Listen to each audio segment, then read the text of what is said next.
Olá, minhas queridas irmãs, meus queridos irmãos, que Jesus nos abrace agora, nos envolva em sua paz.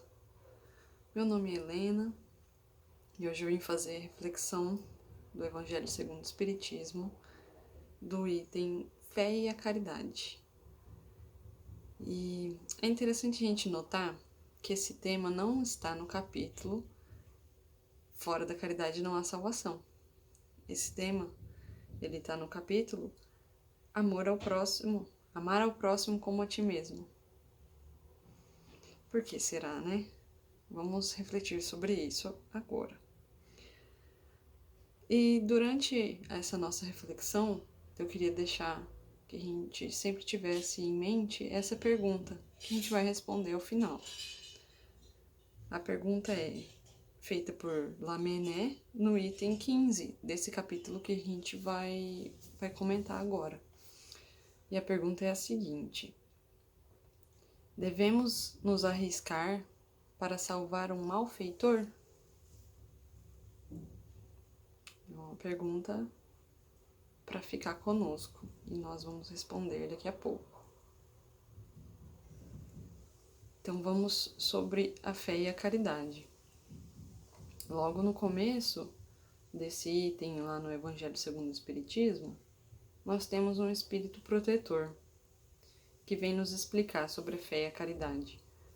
E ele vai dar uma noção maior, uma noção mais profunda da fé e da caridade na nossa sociedade.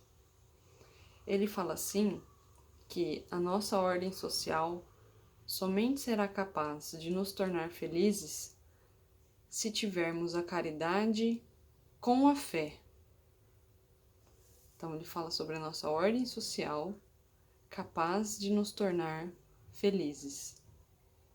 Como será, né? Uma ordem social que torna todos os homens felizes, todas as mulheres, a todas as pessoas.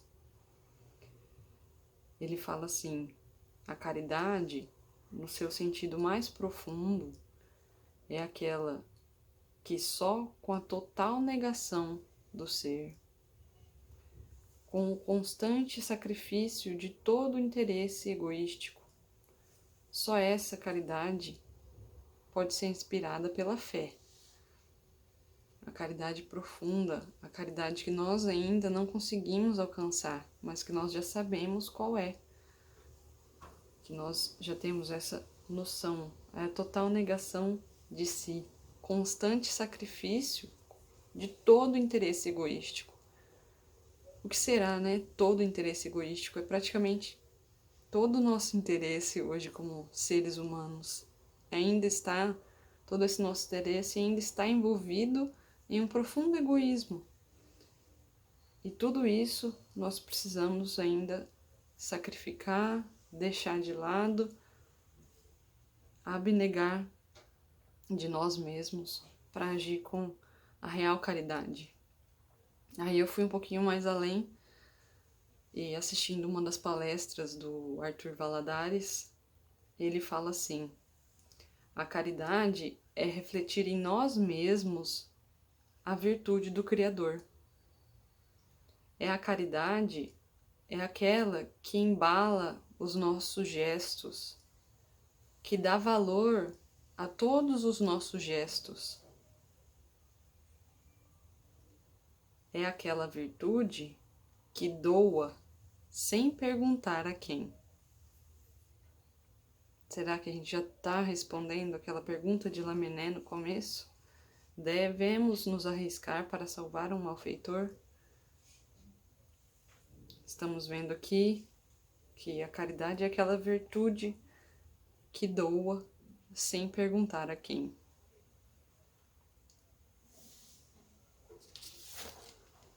E a fé?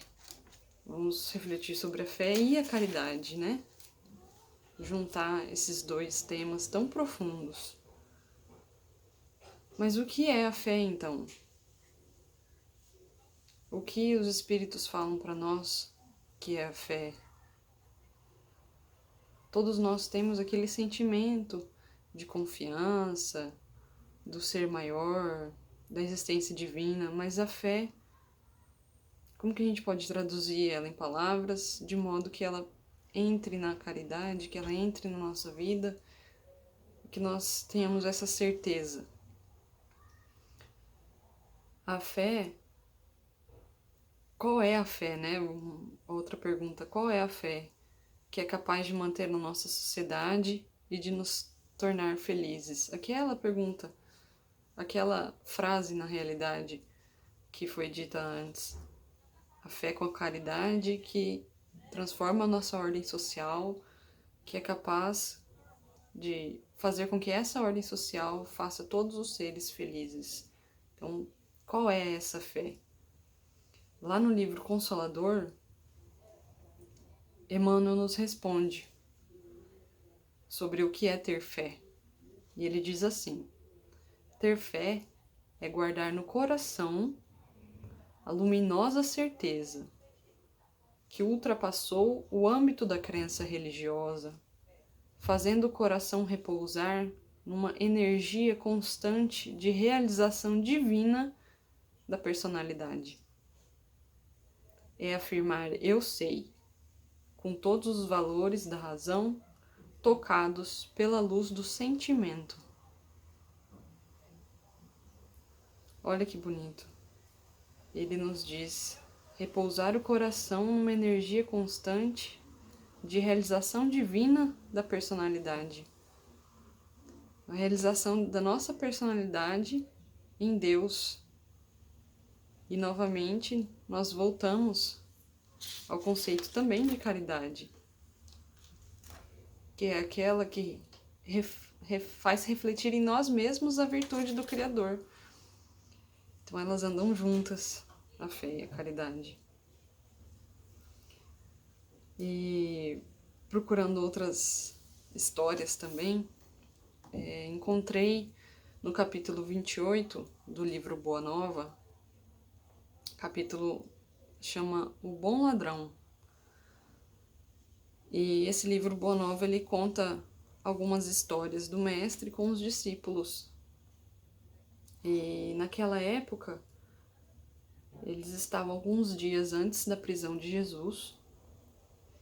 Os discípulos estavam em uma de suas conversas, uma de suas discussões que eles sempre tinham para entender melhor, né? Para aprender mais com Jesus. Os discípulos entre si, eles conversavam sobre o problema da fé. O que é a fé? Quem é aquele que tem a fé? Quais são as características? Quais são as virtudes que uma pessoa tem para dizer que ela tem fé? Os discípulos eram Levi, Tiago e Zebedeu. E eles se perguntavam, né? Como será essa virtude da fé? Então, sem conseguir chegar a um consenso, chamaram um mestre para que pudesse esclarecer. Então, Cristo responde a eles naquele momento: a fé pertence, sobretudo, aos que trabalham e confiam. Tê-la no coração é estar sempre pronto para Deus. Os discípulos continuaram lá um pouco, fazendo mais perguntas, de forma a esclarecer melhor essas lições do Cristo, né? E após alguns dias, já foi o dia da crucificação. Jesus foi preso e a caminho estava carregando sua cruz e Tomé o acompanhava de longe, muito triste.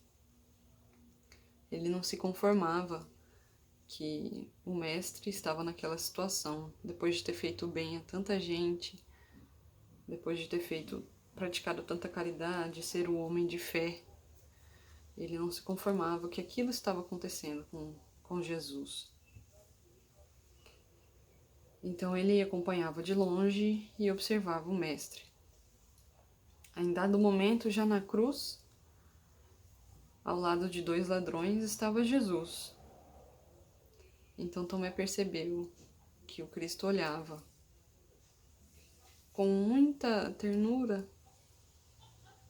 olhava para um dos ladrões. E um deles fixava o olhar em Jesus com muito afeto também. Então ele disse a Jesus, um desses ladrões: Senhor, lembra-te de mim quando entrares no teu reino. E Tomé percebeu aquilo, estava percebendo.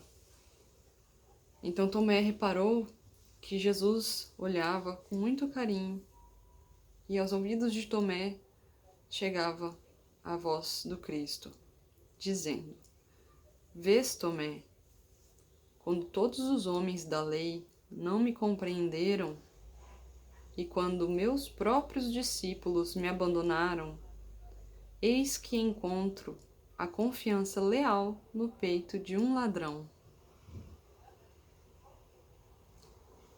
Então Tomé refletiu sobre aquilo e depois entendeu a fé e a caridade do Cristo. Esta, então, é a fé do Cristo, é a caridade do Cristo. E nós o temos como o mais perfeito guia e modelo para seguirmos. Então, o que nós podemos fazer na nossa vida para termos fé e caridade, para exemplificar a fé e a caridade? Não temos que carregar cruzes como Cristo e nem seremos crucificados, apedrejados como os discípulos, mas nós temos as nossas tarefas. Então, voltando lá no Evangelho segundo o Espiritismo, no item 14, temos mensagem de Isabel de França. E ela nos diz que cabe a nós amar os criminosos, amar aqueles que não têm graça, a graça de Deus, né? Como nós entendemos. Amar porque eles são criaturas de Deus, assim como nós. Diz ela também, estão próximos os tempos em que reinará a fraternidade. A fraternidade será o nosso reino. Ela diz então, não julgueis, devemos a eles, a todos nós, o socorro das nossas preces, é a nossa verdadeira caridade. Jesus, defrontado com qualquer uma pessoa criminosa, ladrão, bondosa, ele estenderia a mão a qualquer um. Nós, enquanto isso, podemos orar.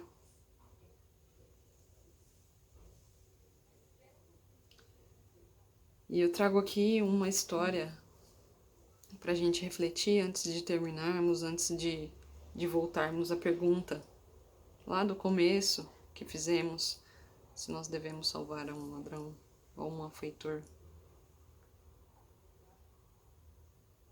Não sei se vocês conhecem a história de um rapaz, um homem já, chamado Roberto Carlos Ramos. Ele, nos anos 80, nos anos 70, era um garoto, um adolescente,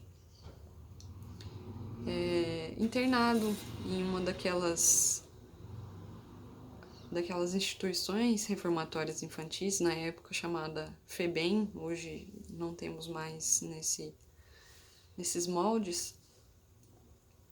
E esse, então, adolescente, 13 anos, praticamente uma criança, ele, após praticar vários delitos, ficou nesse reformatório. E ele era viciado em drogas, e ele fugia constantemente do reformatório. Todos acreditavam que ele não tinha mais recuperação, que era irrecuperável, que era um caso perdido. Mas então que uma mulher que era estudante, ela estava fazendo um mestrado, francesa, uma mulher francesa, foi visitar essa instituição para concluir seus estudos. E nessa instituição, lá na FEBEM, ela conheceu esse menino, no Roberto Carlos. E ela, provavelmente tomada de muito amor, reconheceu nesse menino que ele seria um filho. E ela resolveu adotá-lo. E contra, né, com certeza, contra o conselho de muitos que o consideravam como irrecuperável. Ela teve que ficar no Brasil um tempo para poder adotar esse menino. E depois ela levou para a França. E lá na França, ela deu uma vida para ele, ela deu escola, deu estudo, deu amor. E depois de alguns anos ela veio a desencarnar e esse rapaz já adulto ficou muito triste, muito abalado com a perda da sua mãe e voltou para o Brasil. E hoje ele é um contador de histórias. Ele é um trabalhador, ele ajuda muitas crianças, muitos adolescentes, porque ele conseguiu se recuperar e com isso ele ajuda muitas pessoas. Será que naquele momento, essa mulher, Margarite, o nome dela, será que ela se perguntou se ela deveria ajudar uma pessoa que havia cometido mal? Será que aquilo pesou para ela? Ela não considerava mais um ser humano, alguém que cometeu mal, cometeu um crime, que estava doente? Então devemos nós ajudar um malfeitor? A pergunta de Lamennais. E qual é a resposta então de Lamennais? Ele nos diz: não tendes de indagar, socorrer-se ou não um malfeitor, socorrei-o, porque salvando-o, obedeceis a essa voz do coração que vos diz: podes salvá-lo, salva-o.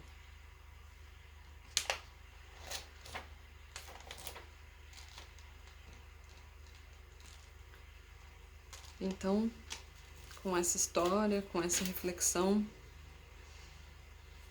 com essa pergunta, com esses conceitos de fé, de caridade, e também com uma frase final que eu queria deixar para todos vocês que assistem,